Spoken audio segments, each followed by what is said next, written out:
आज हम एक ऐसी किताब की बात करने वाले हैं जो असल में एक डायरी है। पर ये कोई आम डायरी नहीं है।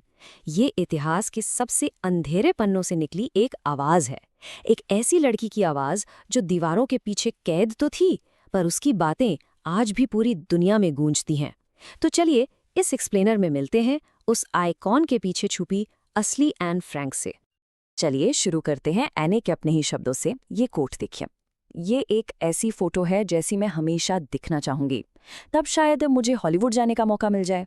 इन शब्दों से वो इतिहास की कोई फिगर नहीं, बल्कि हमारे जैसी एक टीनेजर लगती है ना, सपने देखने वाली, उम्मीदों से भरी हुई। यह हमें याद दिलाता है कि एक आइकॉन बनने से बहुत पहले वो बस एक लड़की थी। तो आइए सबसे पहले थोड़ा कॉन्टेक्स्ट सेट करते हैं। एनी फ्रैंक आखिर थी कौन, और वो किस वक्त में किस दुनिया में जी रही थी? ये है एनलीज मरी फ्रैंक, जिसे हम सब एन के नाम से जानते हैं। उनका जन्म जर्मनी में एक जूइश परिवार में हुआ था, लेकिन उनकी जिंदगी में एक तूफान आया जब जर्मनी में नाज़ी सत्ता में आ गए। उनका परिवार सोचा कि एम्स्टर्डम में वो सेफ रहेंगे, पर उन्हें ये बिल्कुल अंदाजा नहीं था कि खतरा उनका पीछा वहां तक कर लेगा। ये टाइमलाइन देखिए, ये उनकी जिंदगी के आखिरी सालों की एक बहुत ही सटीक तस्वीर है। जुलाई 1942 में फ्रैंक परिवार एक सीक्रेट एनेक्स में छुपने पर मजबूर हो जाता है। सोच के देखिए, 2 साल तक खामोशी में, डर के साए में जीना। फिर अगस्त 1944 में किसी के धोखे की वजह से वो सब पकड़े जाते हैं और इन्हें कॉन्सेंट्रेशन कैंप्स भेज दिया जाता है। और जंग खत्म होने से बस कुछ ही वक्त पहले एन और उनकी बहन की मौत हो जाती है। उस एनेक्स में छुपे 8 लोगों में से सिर्फ उनके पिता ऑटो फ्रैंक ही जिंदा बच पाते हैं, और उन्हीं ने एन की डायरी को दुनिया तक पहुंचाया। अब सवाल ये उठता है कि एन ने आखिर लिखना शुरू ही क्यों किया। इसके पीछे की वजह काफी गहरी है। ये अकेलेपन और एक सच्चे दोस्त की तलाश की कहानी है। आप सोचिए ना, एक 13 साल की लड़की जिसके पास सब कुछ है, मतलब लविंग पेरेंट्स हैं, एक बड़ी बहन है, दोस्तों की भी कमी नहीं, तो आखिर ऐसी क्या जरूरत आन पड़ी कि उसे अपनी सारी बातें एक डायरी में लिखनी पड़े? अजीब है ना? इसका जवाब एन ने खुद दिया था। कागज में लोगों से ज्यादा सब्र होता है।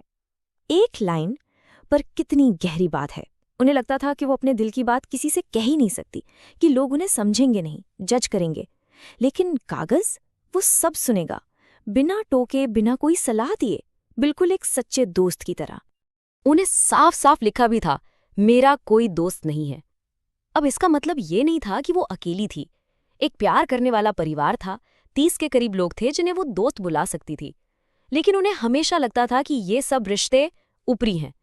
वो अपने डर, अपनी उम्मीदें, अपने असली विचार किसी के साथ बांट नहीं पा रही थी, और उन्हें लगता था कि शायद गलती उन्हीं की है। और इसी कमी को पूरा करने के लिए उन्होंने अपनी डायरी को ही वो दोस्त बना लिया जिसका उन्हें हमेशा से इंतजार था।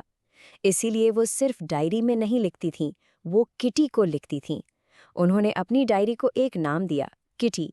उनकी हर एंट्री डियरेस्ट किटी से शुरू होती थी, जैसे वो अपने सबसे सबसे अच्छे दोस्त को एक लेटर लिख रही हो।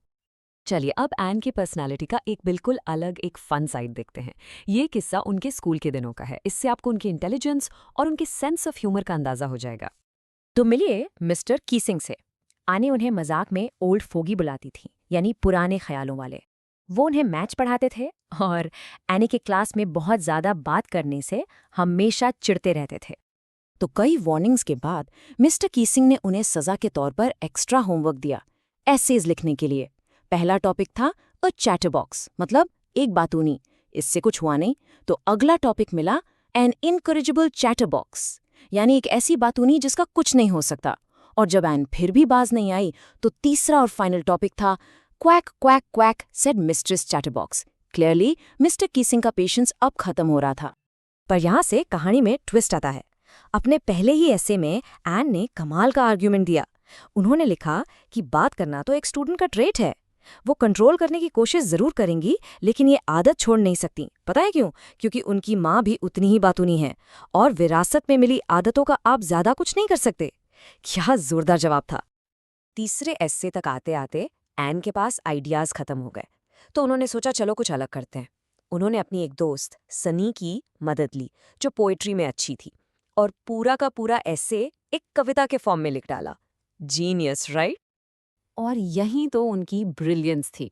सोचो, मिस्टर कीसिंग उन पर एक जोक मारने की कोशिश कर रहे थे, एक रिडिकुलस सा टॉपिक देकर। पर एन ने क्या किया, उसने पूरा का पूरा गेम ही पलट दिया। उसकी पोयम एक ऐसी फैमिली की थी, एक मदर डाक, एक फादर स्वॉन और उनके 3 डकलिंग्स, जिनको उनके पापा ने इसलिए मार दिया क्योंकि वो क्वैक क्वैक बहुत करते थे। समझ रहे हैं आप? कितना सटल पर कितना पावरफुल मैसेज था ये मिस्टर कीसिंग के लिए। तो इसका रिजल्ट क्या हुआ? मिस्टर कीसिंग ने इस जोक को बहुत पॉजिटिवली लिया। वो इतने इम्प्रेस हुए कि उन्होंने वो पोएम ना सिर्फ एन की क्लास में बल्कि दूसरी क्लासेस में भी पढ़ी। और उस दिन के बाद उन्होंने एन को बात करने से कभी नहीं रोका। इनफैक्ट वो खुद क्लास में जोक्स मारने लगे। एन की स्मार्टनेस ने आखिरकार उनका दिल जीत ही लिया। तो हमने एन की जिंदा दिली देखी, उनके स्कूल के किस्से सुने, लेकिन अब हमें एक पॉज लेना होगा, क्योंकि इन सारी हल्की फुल्की कहानियों के पीछे एक ऐसी सच्चाई छुपी है जो आपको हिला कर रख देगी। सोचिए, एन ये सब लिख रही थी अपने टीचर्स के बारे में, पनिशमेंट एसेज के बारे में, स्कूल के मजाक के बारे में, उस वक्त जब वो अपने परिवार के साथ अपनी जान बचाने के लिए एक ऑफिस बिल्डिंग के गुप्त हिस्से में छुपी हुई थी। ये जो कॉन्ट्रास्ट है ना, एक तरफ एक आम टीनेजर की लाइफ, दूसरी तरफ मौत का डर, यही उनकी कहानी को इतना पावरफुल बनाता है। और ये कोई 1-2 दिन की बात नहीं थी। उन्होंने पूरे 2 साल 761 डेज उस सीक्रेट एनेक्स में गुजारे। बाहरी दुनिया से कोई कांटेक्ट नहीं, हमेशा पकड़े जाने का खौफ। इस कॉन्टेक्स्ट में उनका लिखा हुआ हर एक शब्द और भी ज्यादा मायने रखता है। तो हमारे आखिरी सेक्शन में चलिए ये देखते हैं कि कैसे एक 13 साल की लड़की की पर्सनल डायरी इतिहास के सबसे इम्पॉर्टेंट डॉक्यूमेंट्स में से एक बन गई। इस डायरी को अक्सर एक मैच्योर और समझदार दिमाग का काम कहा जाता है। ये सिर्फ एक लड़की की कहानी नहीं है, ये नाजी शासन के नीचे जिंदगी जीने का एक इतना पर्सनल, इतना रॉ अकाउंट है जो आपको कोई हिस्ट्री की किताब नहीं दे सकती। ये उस दौर की आत्मा में झांकने जैसा है। और शायद इसी वजह से एन की डायरी एक ग्लोबल फिनोमिनॉन बन गई। ये डच में लिखी गई थी, पर आज दुनिया भर की कई भाषाओं में ट्रांसलेट हो चुकी है।